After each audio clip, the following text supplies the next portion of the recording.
Hello కావలి people, మీలో ఎంతమందికి తెలుసు ఈ టిఫిన్ సెంటర్ గురించి? నేను మా హస్బెండ్ విజయవాడ నుంచి వచ్చామంటే ఇక్కడ ఆగాల్సిందే, టిఫిన్ చేయాల్సిందే. అంత టేస్టీగా ఉంటుంది. 5 స్టార్ హోటల్స్ కూడా వేస్ట్ ఈ షాప్ ముందు.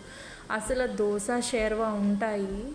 అచ్చం షేర్వా చికెన్ కర్రీ ఉన్నట్లే ఉంటుంది ఈ దోశలోకి.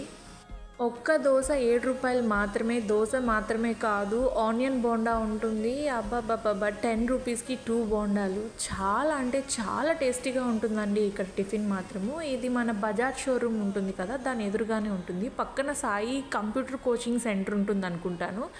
ఎప్పుడైనా కావలికి వెళ్తే ఒక్కసారి టేస్ట్ చూడండి. ఇవాళ మా నారిటో గాడికి ఫస్ట్ సర్వీసింగ్ అనమాట.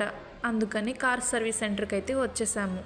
సర్వీసింగ్ కంప్లీట్ అయ్యేసరికి 2 అవర్స్ అవుతుందని చెప్పారు. ఎలా టైం పాస్ అవుతుందో అనుకున్నాం, కానీ ఇక్కడ బాగానే ఉంది. వెయిటింగ్ హాల్, ఏసీ, టీవీ ఉంది. టీవీ చూస్తూ అలా చిల్ అయిపోయాం.